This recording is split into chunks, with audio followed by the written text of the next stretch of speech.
মহানগৰীত বহিৰাগত বনিয়াৰ দপদপনি অসম থলুৱা প্ৰাৰ্থীক কৰ্মত সংস্থাপন দিয়াৰ পৰিৱৰ্তে দিয়ে বাহিৰা প্ৰাৰ্থীক তেনে ঘটনা সংঘটিত হ'ল 6 মাইলৰ মেগনেছা নামৰ প্ৰতিষ্ঠানখনৰ স্বত্বাধিকাৰী ফিৰোজ খানে 8 বছৰতকৈ অধিক সময় কৰ্মৰত মঞ্জিত কলিতা আৰু জুহি স্নেতা দাস নামৰ কৰ্মচাৰী দুজনক নিজ খেয়াল খুচিমতে কৰ্মৰ পৰা অব্যাহত দি সেই স্থানত আন এগৰাকী বহিৰাগতক প্ৰাৰ্থীক নিযুক্তি দিয়ে। প্ৰতিষ্ঠানখনৰ এনে হঠকাৰী সিদ্ধান্তৰ ফলত বিমূৰত পৰে দুই ভুক্তভোগী কৰ্মচাৰীয়ে। উপায়হীন হৈ দুই ভুক্তভোগীয়ে ঘটনা সম্পৰ্কে অৱগত কৰে লাচিত খানক। লাচিত খানৰ নেতৃত্বত সজাতি দল এটা বুধবাৰে কোম্পানীটো উপস্থিত হৈ ঘটনা সম্পৰ্কে বুজ লৈ কোম্পানীটোৰ কৰ্তৃপক্ষৰ লগত কথা পাতি পুনৰ দুই কৰ্মচাৰীক নিযুক্তি দিয়ে।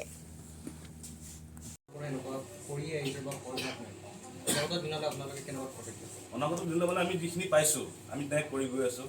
মোৰ বহিৰাগত আমাৰ অসমীয়া খিলঞ্জীয়াৰ ওপৰত অত্যাচাৰ চলায় যিখিনি আমি পাওঁ আমাক যোনে খবৰ দিয়ে তেখেতলোকৰ ওচৰত গৈ আমি সদায় সহযোগ কৰি আছোঁ। আৰু চাওঁ আৰু যদি অনাগত দিনত আকৌ যদি এনেকৈ আমি বেছিকৈ মানে খিলঞ্জীয়াৰ লগত অত্যাচাৰ যদি দেখা পাওঁ তেন্তেতো আমি বেলেগ টাইপত অকণ ব্যৱস্থা ল'ম বুলি আমি ভাবিছোঁ। আৰু মালিকজন ক'ৰ আৰু ক'ৰ পৰা ব্যৱসায়টো চাইছে? মালিকজন হ'লে চেন্নাই হয় আৰু তেখেতৰ নামটো সোধা নাই বাৰু। চেন্নাইৰ টেলিফোন দ্বাৰা আমি কথা পাতিলোঁ। এতিয়া বাকীখিনি কি হয় তাৰপিছত গম পাম। কোম্পানীটো কি হয়? কোম্পানীটো মেডিচিন কোম্পানী হয়। কোম্পানীটো কোনো ধৰণৰ ট্ৰেড লাইচেঞ্চ এতিয়ালৈকে নাই? ট্ৰেড লাইচেঞ্চো নাই। আমি জনাবলৈ তোমালোকৰ ট্ৰেড লাইচেঞ্চ নাই বুলি কৈছে।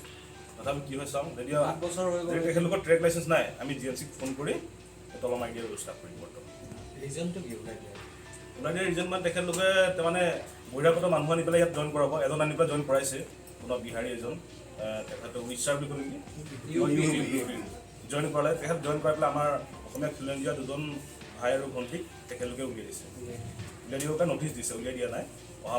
অহা মাহৰ 30 তাৰিখে কেনেকৈ ওলাই যাব বুলিছে। এইটো মাহৰ 30 তাৰিখে ওলাই যাব। সেইটো কাৰণে আমি আহিলোঁ। এতিয়া আমি 5 মিনিট তেখেতলোকক টাইম দিছোঁ। 5 মিনিটৰ ভিতৰত তেখেতলোকে ৰিটাৰ্ণ মেইল পঠাই পেলাই জইন কৰা একশ্যন ল'ব। क्या नाम है आपका बॉस?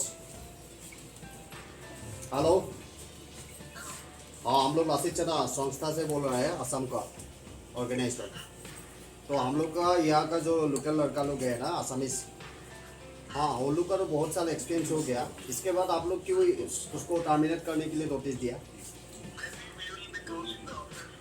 हाँ हाँ, तो ऑफिस क्लोज हो जाएगा तो कोई बात नहीं है, लेकिन ऑफिस चले रहेगा तो कंटिन्यू हो गया तो उन लोग को ऑफिस जब तक चल रहेगा तब तक रखना पड़ेगा। चल रहेगा ना तब तक रखना पड़ेगा। आसामीज लोग का फर्स्ट प्रेफरेंस देना पड़ेगा। ये बात है, ठीक है। First preference goes to Assamese people.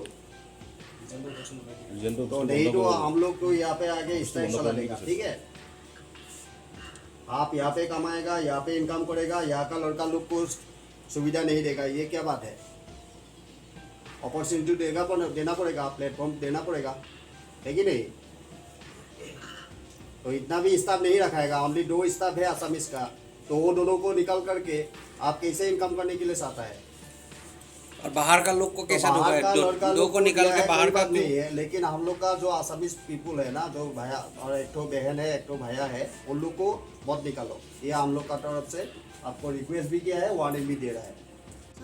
मैं मेडिसिन एंटरप्राइज प्राइवेट लिमिटेड যোৱা 7 বছৰৰ পৰা কাম কৰি আছোঁ। তো আমি জুলাই 1 তাৰিখে হঠাৎ হেড অফিচৰ পৰা মেইল পাইছোঁ যে মোৰ লগত দাদা মঞ্জিত কলিতা যোন 9 বছৰৰ পৰা ইয়াতে কাম কৰি আছে, আমাক দুজনকে এইটো মাহ লাষ্ট সময় দিছে।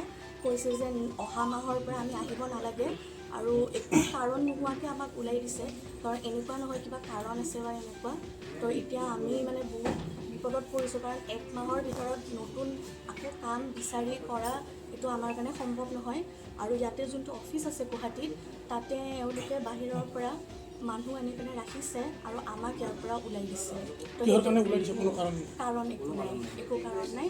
আমি যেতিয়া সুধিব চেষ্টা কৰিছিলোঁ, আমাৰ লগত কোনো এজন ডাইৰেক্টৰে কথা পতা নাই। আমাক মেইলটো দিছে এমপ্লয়ে, তাৰে যোনজন এডমিন ডিপাৰ্টমেণ্টৰ হেড হয় তেওঁ আমাক মেইল দিছে।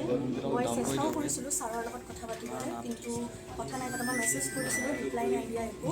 তো আমি লাষ্টত বিপদত পৰিছোঁ কাৰণে এতিয়া আপোনালোকে এইটো কোম্পানী চেন্নাই আছে।